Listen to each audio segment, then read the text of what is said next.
Okay, so just to be clear, I am new to this online learning thing.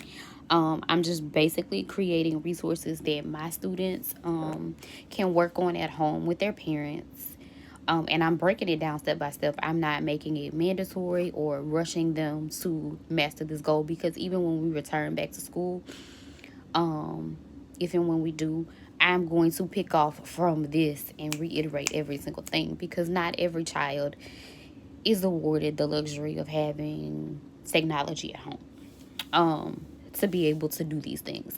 So I'm going to start off with fourth grade, module 5, lesson 30, which is where my personal class is. And one thing that we start off with every single day is the learning target or objective. So I'm going to read you our objective, and I show my students the objective, and they get to read it aloud with me. So I'm going to show you what that is on paper. So our objective is the student will be able to add a mixed number and a fraction. So we're following the manual, but I'm with limited resources being at home. So there's different steps to a Eureka a lesson. There's fluency, application, concept development, student debrief, and the total time is 60 minutes.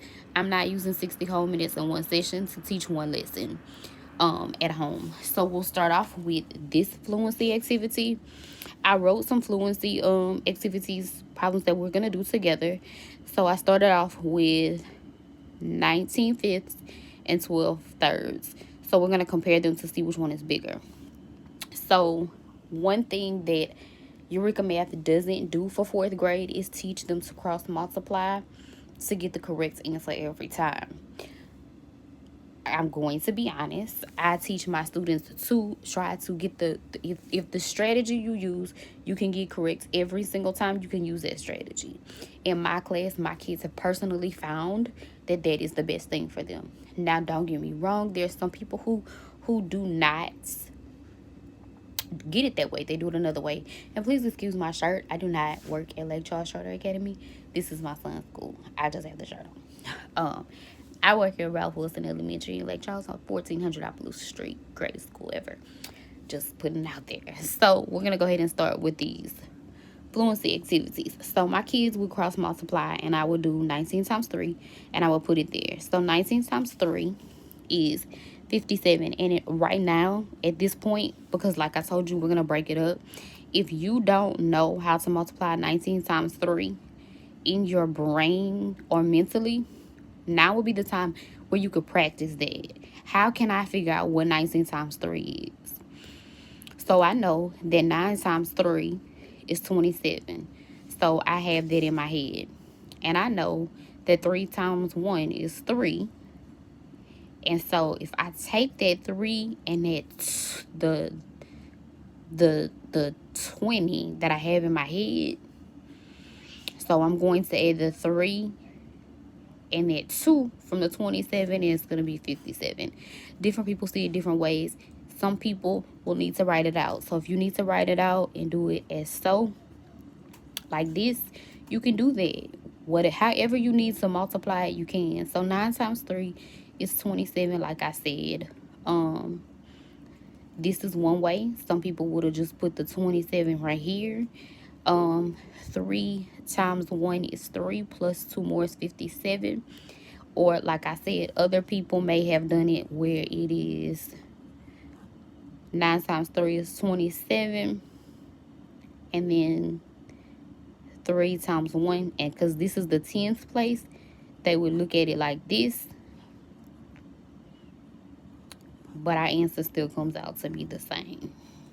So 57, same thing. 12 times 5, that would be 60. So in my head, I would take 5 times 2, which is what, 10. So then I would take 5 times 1, 10, which would be 5 times 10. That's 50.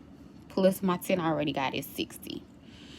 So that's just something that you can work on at home, how to multiply multi-digit numbers if you can't do them in your head.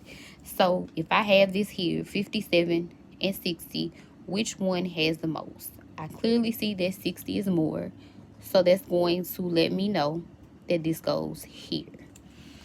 So I'll show you, I'll tighten it up for the next one.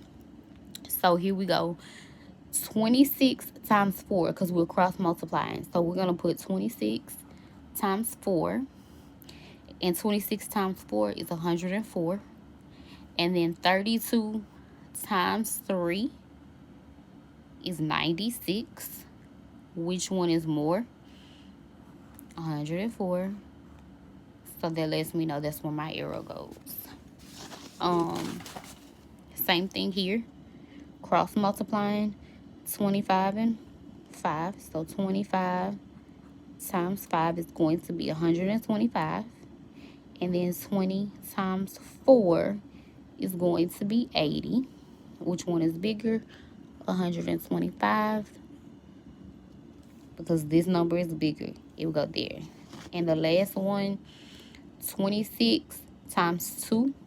So 26 times 2 is 52. And then 19 times 3, because we're cross multiplying, will be 57. Which one is more?